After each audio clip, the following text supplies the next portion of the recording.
All right, welcome in, everybody. It's the Important Nonsense Podcast. Steve Bonham, Neil Smith, Mike Manning. 32 teams in 32 days. Today, we are unfortunately talking about the Seattle Seahawks. It's a new look team, and that look is not good. They decided to get a perm, and it just does not work for them at all. You know how they say new look, same great taste? This is not that. This is new Coke. It is new Coke. Yeah, but they can't go back. There's no going classic. At least not for like another 5 years. We'll see. Mike, you excited for Seattle today? I wouldn't be if I were you, but I'm not going to force your hand here. I don't think I'm going to have much exposure in Seattle this season. We all hope for the same. I tried to hold out on this show, but they told me they would revoke my contract. So to use a classic Seattle truism, I am just here so I don't get fined. All right. We are recording this on August 12th. If anything seems out of date, I mean, I don't know how it could, but if anything seems out of date, we will do the wrap-up show on August 26th. So maybe they'll finally choose their quarterback by then. Doesn't matter. We'll see. Well, I don't want to start. I don't want to get Important Nonsense, patreon.com/important nonsense. Hit us up in the Discord. Ask us your questions about any team that is in Seattle, and we will be happy to answer. Also, you can ask the nerd Seattle questions. Yeah, he'll as many answer as you'd like. You get all of these episodes 2 days early. If you sign up at the top tier, you also get all of our rankings, projections, stat book, all that fun stuff. And all of our stuff is always for 12-team PPR. So again, if any of the numbers seem off, that would be why. Adjust accordingly. So we start at the top technically. I mean, we start with QB. It's not really the top. It's the top of the list. It's Geno Smith and Drew Lock. I believe that Geno Smith has to have the edge right now. He's getting the majority of the first team reps. He's looked significantly better because he actually knows the offense. And Drew Lock came over in the trade for Russell Wilson from Denver. He's going to get some run at some point, but I believe it's going to be the Geno show to start the year. Yeah. Yep, yeah. That is the appropriate reaction. We've had this conversation about Zach Wilson, and then we had it again about the Steelers. This is going to be the same thing. None of this actually matters for fantasy purposes. You're not drafting Geno Smith. You're not drafting Drew Lock unless something has gone terribly wrong in your draft. You're not doing any of that. It's just a question of, do we believe that any of these two individuals, or I suppose even Jacob Eason, could just be serviceable enough to not crater out everything else on the team? Maybe. Well, and unlike Zach Wilson and various other things where we've kind of said on the Steelers show, yeah, they should be. They don't have any value themselves, but they should be serviceable enough to produce value for others. I don't necessarily believe that logic holds here. This is the least confidence I have in any quarterback situation in the NFL. I've seen both of these individuals be bad enough at various points in different teams and different situations. They have, in fact, cratered out all the skill position players that are around them. I've seen them both do it on a long enough timeline. So I can't sit here and tell you I have any confidence that they're good enough to make precious DK Metcalf actually not look terrible. I don't know that. I watched Drew Lock not be able to throw the ball to Cortland Sutton for years. It's really embarrassing. Well, I mean, you already mentioned it. It's the same logic I applied to Zach Wilson. Like, I can't have any confidence in the weapons around Zach Wilson when I have no confidence in Zach Wilson at all. And I have no confidence in either one of these quarterbacks. So how could I possibly trust any of the weapons around him? I don't. And we're going to see that when we go through these ranks here. But again, no matter who wins this job, they do not matter for fantasy purposes only because they affect the other players around them. So that's it. Running back. Rashaad Penny came back from the dead for the sixth time, something like that. He's had a lot of resurrections. Baker's dozen, maybe. Something like that. But he is the incumbent lead back after re-signing with the team this offseason, but they also drafted Kenneth Walker at the top of the second round. So he theoretically, this has to be a joke. How do you have Kenneth Walker as the third down running back, Jack? Come on. What are you doing over there? Kenneth Walker coming from Michigan State had, I believe, a career high, like 18, a career total 18 receptions or something like that in Michigan State. He does not catch the ball. Here's what I think Jack's logic is. What are they going to do on third down? Let Geno Smith throw it? I don't care if it's 3rd and 18. Just give the throw it to Rashaad Penny. Don't throw it. Don't throw it at all. Don't throw it at all. Run the HB draw. Run the HB tell you draw. What it's not going to be, and it's not going to be Kenneth Walker. That is for sure. I've got Kenneth Walker right now, of the two of them, just barely leading the team in rush attempts. It's almost a 50-50 split in rush attempts, but I have Rashaad Penny by a significant margin leading this backfield in targets and receptions. Not even close. I have, like I said, I have DJ Dallas with more targets than Kenneth Walker. There's no shot he's the 3rd down back. I would be stunned. You're going to fire Jack just because of this? Like, you seem really upset. I feel like I need to. He's not going to fire him. He's going to put him on a PIP plan. Suspension or something? Yeah, no, he's going to put him on a PIP. Like, got to improve your performance. He's on the commissioner's exempt list right now. From this point forward. He's done 32 rosters, and we've been through over 28 of them. And this is the one time that he's actually got a problem. He's got a real problem with this.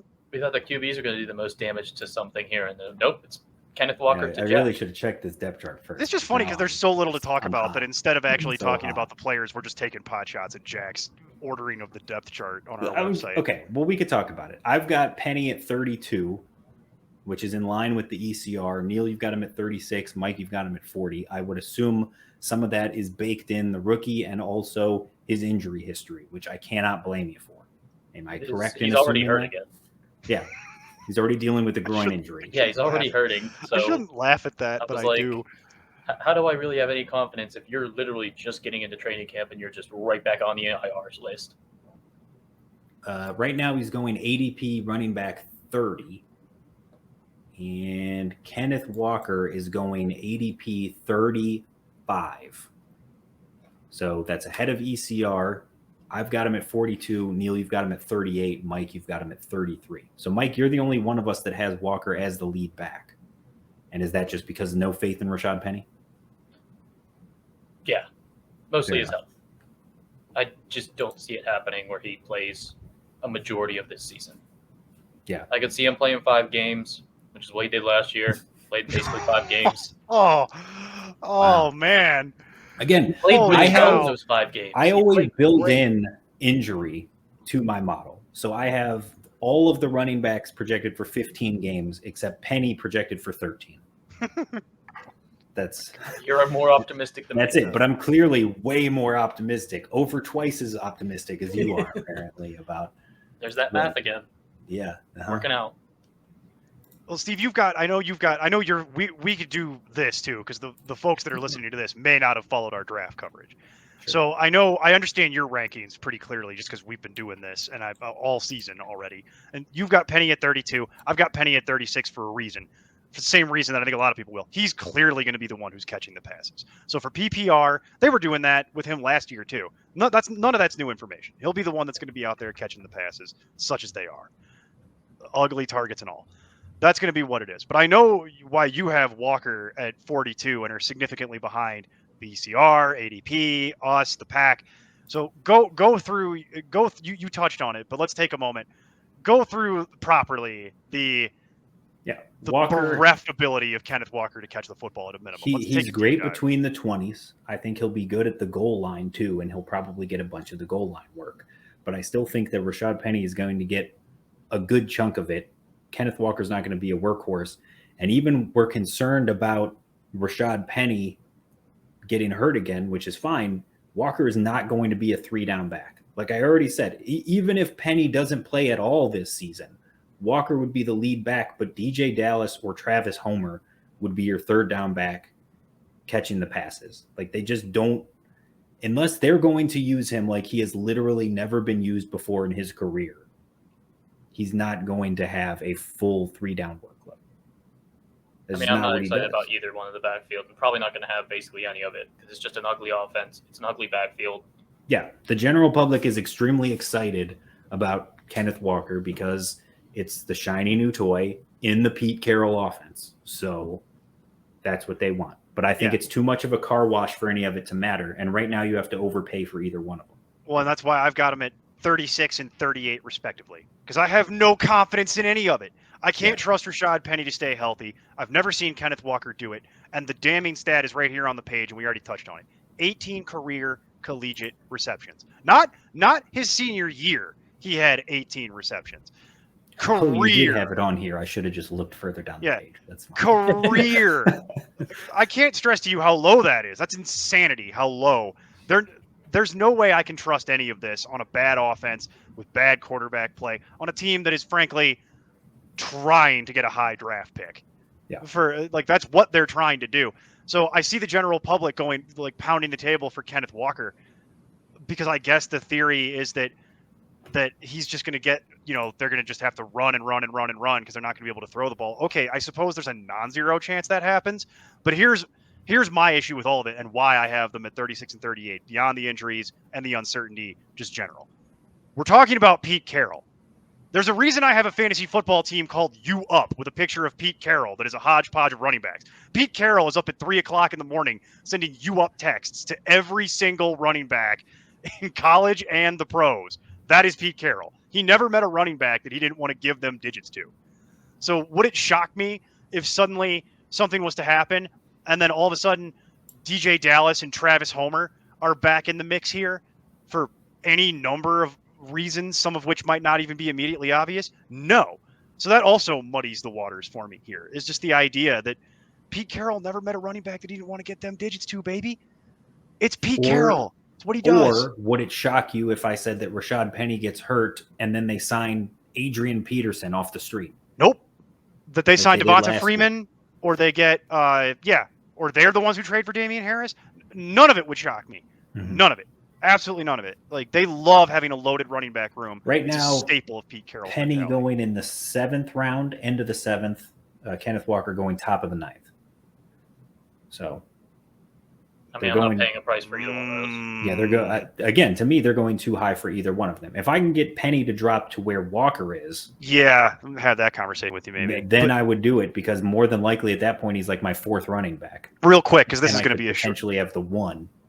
Right. And real quick, because this is going to be a short show. It's not a lot to discuss. Here's what I'll say. That is interesting in and of itself, the 7 and the 9. But I think it would be more educational to the general public if you just started putting the other names that are around the 7th and 9th round that they're going around. Because that's the part of it that jumped off the screen at me, where it's like, for that same 7th and 9th round same pick, price as Penny, you're looking at Kareem Hunt, Devin Singletary, Tony Pollard. And then in the same area as Walker, it's Chase Edmonds, Melvin Gordon, James Robinson, Ramondre Stevenson. I'd rather have any of those guys in the 9th round that you just mentioned. Any of them.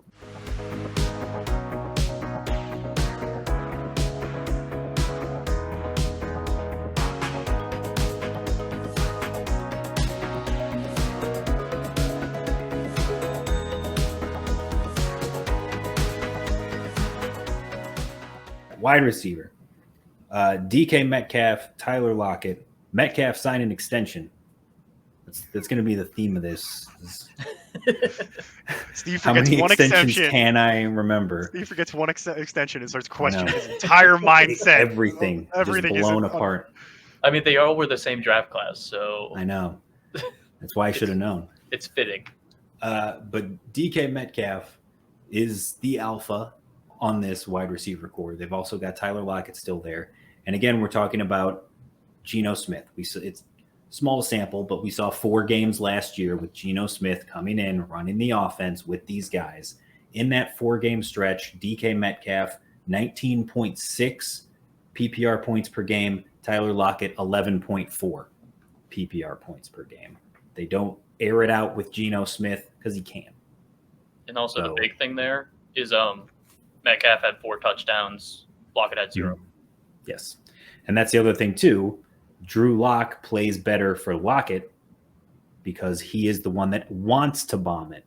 Can't do it accurately, but he at least wants to chuck it down there. So of these 2 guys, right now I am higher on DK Metcalf, as is basically everyone.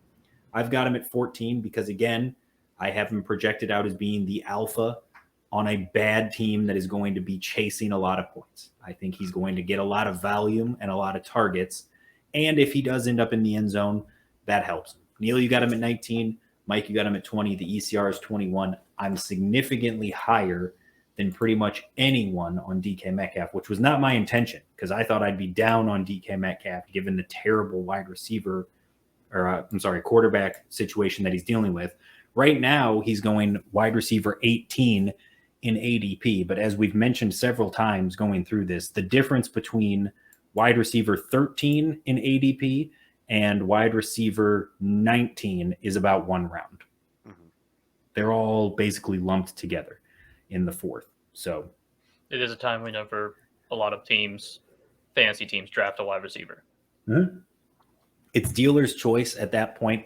And again, he's got upside for me because he's the one on a bad team that's going to throw a lot.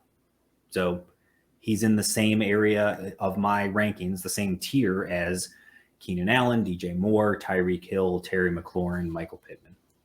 I mean, you can't argue with the talent. All you need to do is watch that highlight when Russell Wilson threw a pick last year and he ran that guy down like the Terminator. Yep. He was trucking down the field like the T-1000. It was genuinely terrifying. So we all know DK Metcalf is a superior athlete to the vast majority of human 99% beings. of the world. Yeah, I was going to say everyone on the planet. Yeah. So, if you're going to take a shot on something from this team, that's the thing I want. Because if you're telling me that even in a bad situation that somebody would be able to make the most out of the turd sandwich that this is turning it into, it's probably DK Metcalf. And if either Drew Lock or Geno Smith has half a brain, you would think they'll be looking his way early and often. So I can understand your position on it. It just scares me a little bit because what if it is Drew Lock? Yeah. That's the thing that really scares me. There's enough risk on it that I'm a little higher than the public, or not the public, than the ECR and then Mike. But it's just that tells you everything you need to know because normally DK Metcalf we would all have DK Metcalf around where you have him. You know what I mean? He would be that 12 to 15 wide receiver pretty easily if he had any kind of quarterback play. So he's a supreme athlete, as we know. I think the key difference is I believe that no matter who the quarterback is, whether it's Locke or Smith, I think either way DK Metcalf leads the team in targets. I think either way he gets the volume. I just think that if it's Geno Smith for a majority of this season, it completely kills Tyler Lockett. I have Tyler Lockett higher than you guys because I believe sooner rather than later, they want to see they know what Geno Smith is. They want to be bad. And we all understand they want a quarterback. But part of this deal that they got for Russell Wilson included Drew Lock. At some point, you have to put him out there and see if he can play in your system because you have to decide what you're going to do at the end of this year when you finish the season 4-13. And that's so high. 4. And 4. Look at this guy. Mike. 4. Yeah, 4. Super optimistic. And you want to see what your quarterback of the future is going to be. Like, is Drew Lock going to be your backup going forward, or is you just completely moving on from him after this? You have to test him out at some point. And when he gets on the field, that gives Lockett hope. And to me, I have Lock playing a majority of the season, not at the start of the year, but the back half of the season at least. And that's when I think Tyler Lockett makes up some ground. I've never been a Tyler Lockett guy, Neil. You know this. I'm typically anti-Tyler Lockett. Neither one of us likes Tyler Lockett very much. But from an overall perspective, because I hate to look at overall, when you look at points per game, it's all boom or bust. But when you just look at point totals in PPR, the last 4 years, he's been 18, 17, 13, and 22. Yeah, it's just the way he goes about it is insane. It'll make you pull your hair off. Right. He's number one for like 4 weeks. And then he's number 50. 4, 40. For like 10 2, I can tell you right 40. Now. That's what it does. So last year, he had 5 games with 26 or more PPR points. Mm-hmm. He also had 6 games with less than 10. Mm-hmm. And I would bet you there are not a lot of people that check those 2 boxes. Yeah. Probably not. Short list. That's not even good reason. That's not even just a good game. Like, that's a wide receiver 1 for the week type game, 26 plus. Like you're getting it. He got into the 30s and everything else. So his booms are booming. His basements are flooding. Sub basements, Yeah. like the boiler room. But do we want to talk about anything else? Are we just good real at quick? wide You've got him receiver? at 30. You've got him at 31, Steve. I've got him at 42. Mike, you've got him at 42. The ECR's got him at 39. He being Tyler Lockett in this case. Basically, what I'm telling you is, if he's a flex on your team, I have him right where I always do. If Tyler Lockett is a flex on your team and he's in that neighborhood, okay. I just don't ever want to be in a scenario where I have to actually start Tyler Lockett. And fortunately for this year, I don't know the ADP cold. I'm sure you're going to tell me. 8th round. Okay. Wide So receiver 37. Okay, so realistically, you're not being asked to make him a true every week starter on your team, depending on how your roster works. How I would typically draft, I would have 3 running backs and 4 wide receivers, and then Tyler Lockett is wide receiver 5. Just fine. And if that's what we're talking about, fine. But I'm just glad the days of Tyler Lockett, wide receiver 2, that's in the rear view. We got to be done with that. That can't be a thing anymore. So if this is what we're talking about, okay. But I'm never going to be comfortable in a position where I have to play Tyler Lockett every week, especially consistently. You don't want it. It's gonna make you pull your hair out. You're gonna be very bald by the end of the year. And no, we don't want any other receiver to be mentioned in fantasy football. 100%. By any means. If we were doing an Olympic team, I might want Marquise Goodwin. Sure. But that's not what we're doing here today. Bo Melton too. He's extremely fast as well. That's true. That's true. He is very fast. We're not doing that. No, there's nothing else. And by the way, if something was to happen to DK Metcalf or Tyler Lockett, same advice as we've given another. Nope. Don't even look at it. Nope. Just moving on. Just moving on. Tight end. Noah Fant was the other piece that came over from that trade with Drew Lock. I said all along the only appeal of Noah Fant was that maybe he has the early connection with Drew Lock compared to everybody else. And then now Drew Lock probably isn't even going to be the initial starter, and it's not going to matter anyway. So there we go. I feel so bad for Noah Fant.